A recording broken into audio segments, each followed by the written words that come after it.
What is up, comic fans? Welcome back to the Legion of Comics. We're here to take a look at next week's new comics releasing and pick out 10 of the ones that I'm most excited for. If you want to see which ones made my list, don't go anywhere. Let's get into it.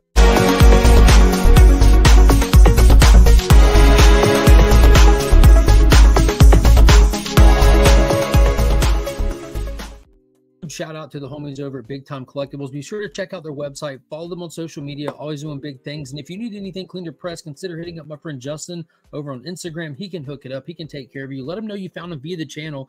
And always a huge shout out to my local spot, ABX Comics and Games. That's where I pick up all my new comic books. Link is in the description to their Facebook group, as well as the Pops Attic on Instagram if you're looking for a good comics cheap. So let's get into it. This is going to be the new comics releasing the week of September 12th and 13th. Some of us get our DC comics released on Tuesday, and some keep them hostage until Wednesday. So let's check out this list. It is definitely a DC heavy week, which is no surprise. The past couple of weeks for me has had a good mix, but this one is definitely slanted heavy DC, and it's kicking off with none other than Dawn of DC's Green Lantern issue number 3 by Jeremy Adams. Night Terrors is over. We're jumping right back into all these fantastic stories that kicked off with this Dawn of DC header, and we finally get to see this new Sinestro, street level Sinestro, make his play and make his attack, and how Jordan and how he's going to have to handle this Sinestro and what's going on with him. We got a little bit of exposure to Sinestro and the fact that he is quarantined on Earth with the rest of these Green Lanterns inside of the backstory of Night Terrors. But what is his purpose here? Why is he here? And what is he going to do? All it's telling us so far is it's definitely sinister. So I'm excited to see what we're going to be doing with this, as well as part 3 in the backup story of this, to John Stewart's story. So we know his homecoming story is happening in here, and we're about to be getting his War Journals ongoing series by Philip Kennedy Johnson, the same writer who's doing Hulk right now and Action Comics. And speaking of Hulk, this one's kind of got me scratching my head. It's listed as coming out this week, but I feel like we just had an issue of this. So hopefully this is the proper release week for this, because I'm definitely ready to read it. And it's Incredible Hulk issue number 4 from Philip Kennedy Johnson. In this issue, the Age of Monsters continues, and we're getting a guest star featuring none other than Man-Thing. This reminds me of a classic cover from those early Hulk issues where Hulk and Man-Thing were fighting it out. But in this story, we're going into the bog, into the swamp, to deal with another creature. And it looks like he's going to be crossing paths with Man-Thing. Hopefully we get a couple issues of these two. The whole classic fight it out, then team it up kind of thing is what I'm really hoping we see here. Nick Klein's art in these has been just stellar as well. Highly suggest picking up this new Incredible Hulk run. Clocking in at number 3 on the list is none other than Benjamin Percy's Ghost Rider. We're back in the saddle again. We're hitting the road and getting back in our proper story. We just wrapped up the Weapon of Vengeance 4-issue crossover with Wolverine, which was definitely a good time. It felt like one of those retro titles that Marvel likes to do, but now we're finally going to get back on track with our regular scheduled programming with Ghost Rider issue number 18 here. And finally, we're going to dive into Talia Warroad's little backstory and everything, and how she came to be who she is. So I'm interested to get a little bit of backstory on her. It's Ghost Rider. I don't need a Talia Warroad story, but it would be cool to get some context and why she is the way she is and where her powers come from and everything, if she's going to be a regular in this title going forward. So I'm all in for that as well. Issue number 4, I'm on the fence with this one, just be honest with you. Joshua Williamson is writing a brand new Batman title, Batman and Robin. Simone DeMayo's on the art, which is always a good sell for me. Been a big fan of Simone DeMayo since Power Ranger days, and we only find them when they're dead days. But I don't know why we need another Batman title. That's the part that makes 0 sense at all. None. You got Brave and the Bold, you got Batman, you got Detective Comics. Just too many. It doesn't even make sense to do a Batman and Robin title, especially when we have the Batman, Catwoman, Gotham War just kicking off. Needless to say, this isn't even addressing that. We're getting Batman and Damian Wayne Robin in their own title, and a new characters coming along. So this might be a key comic if that's what you're into. There's a B cover with a weird girl with like rabbit ears on. But what it is we're getting the female version of Hush in this series called Shush. So sounds stupid, but it's Joshua Williamson, so it could end up being amazing. And he's kind of the architect for the current DC stuff, which across the board undeniably is fantastic. So this might be important. So I'm going to check it out. I'm going to see what's what with it, see how much this plays into the importance of the overall DC continuity, and see if it's one that needs to be kept on the pull list. So I'm going to try it out. We'll see. We'll see. Next up, one I am excited about is World's Finest Teen Titans issue number 3. The same creative team behind World's Finest, Mark Waid and Dan Mora, have just branched out. It's gotten bigger. But fortunately, Dan Mora is not Mark Waid is. Back in World's Finest, Teen Titans guest starred in it, and then they got their own title. This is not current continuity. It's inside the world's finest continuity, which kind of exists between the pages of previous books. Like, it's kind of just telling stories of the past that were never told before. And this Teen Titans book has been great. It's got those feels, that old-timey, very optimistic feel to it. And in this one, the team is getting together to go hit up a convention. The whole, like, them being celebrities to other people because they're heroes and they're out in the limelight is kind of being, like, explored in this. So the fact that they're going to a con is right on brand.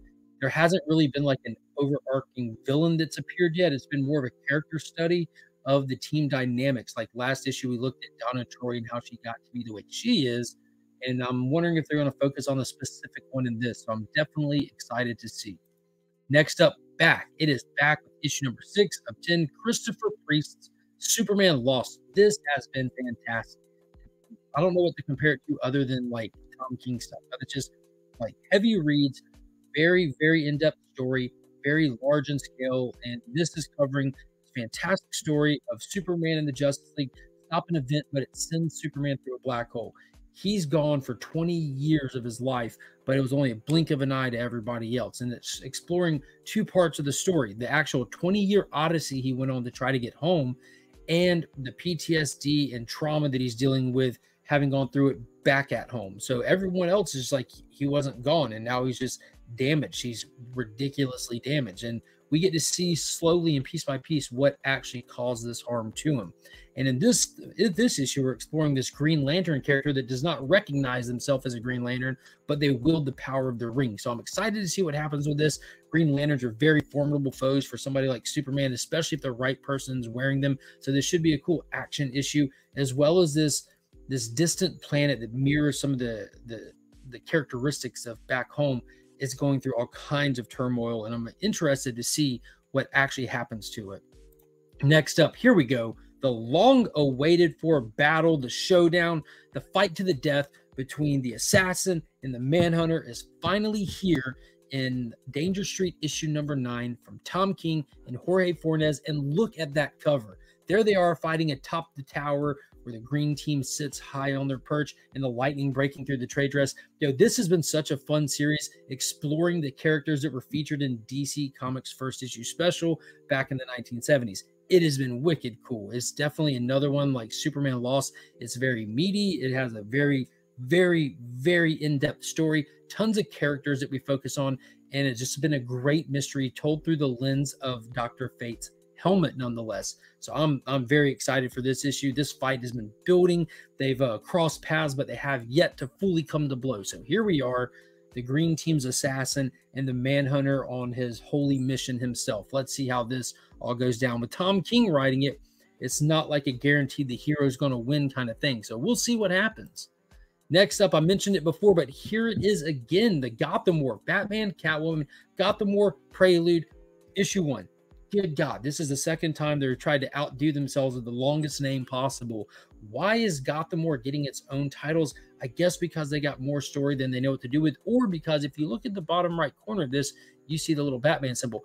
Batman Day is coming, just like Free Comic Book Day, just like Local Comic Shop Day, just like Tabletop Gaming Day, and all these annual events that they have to bring people into comic shops. They do a Batman Day where there's always a couple of books that are solicited by DC, given to shops for very cheap, and the shops give away for free. So if you got kids out there, if you're a Batman fan, if you love your comic shop, go ahead and look up Batman Day and go to your shop and support them that day. It looks like this one is one that's being put out for Batman Day. So I'm assuming this is just a reprinting of the exact same book that we got a week before last, because right there, it says free. Keep in mind, these books are not free for your shops to give away. They do have to pay for them. So if you go to Batman Day, do your best to support your local comic shop. These shops do a lot for this hobby. Without them, this hobby would be nothing.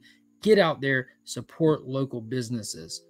Next up, man, I'm excited for this one, and I'm sad that it's already come to an end. It has been a while since that issue number 2, but we've been doing Night Terrors and stuff.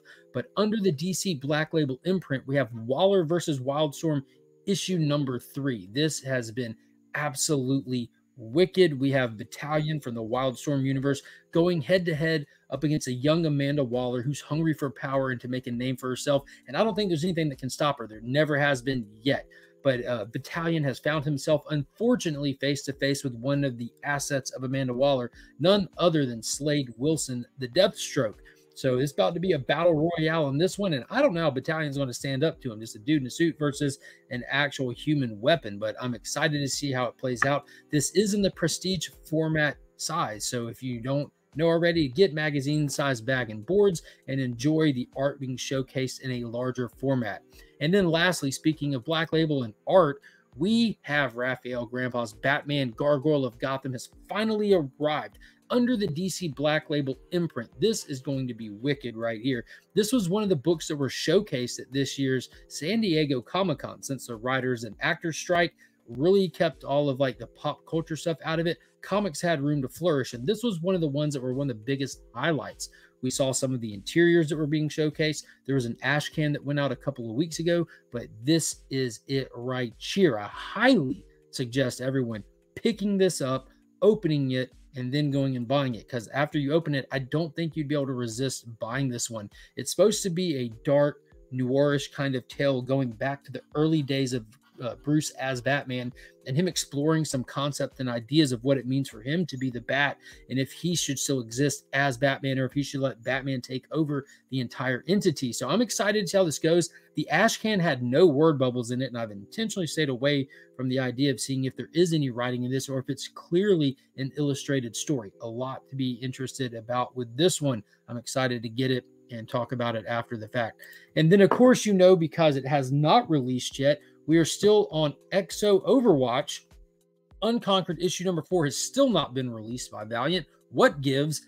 Give it to the fans. Give it to the people. Liam Sharp actually has already announced that he's completely finished on his end of the deal with this book. He's just waiting for it to be released as well. So here we are, still waiting for EXO Man of War Unconquered issue number 4. Becky Cloonan, Liam Sharp, let's get it. Come on, Valiant. So leave me a comment down below. Let me know what you're looking forward to this week. Were there any on my list that matched your list? And if not, let me know what you're looking forward to. I'm definitely excited to hear about some other people's stuff that they like to pick up. Sorry it wasn't more Marvel heavy. Don't blame me. Blame Marvel. They got to do better. That ain't my job. My job is just to be a customer. Their job is to convince me to buy their book. So like, subscribe, consider supporting the channel by shopping in the merch store or hitting that join button down below. And until next time, as always, I'm Mark, but we are Legion.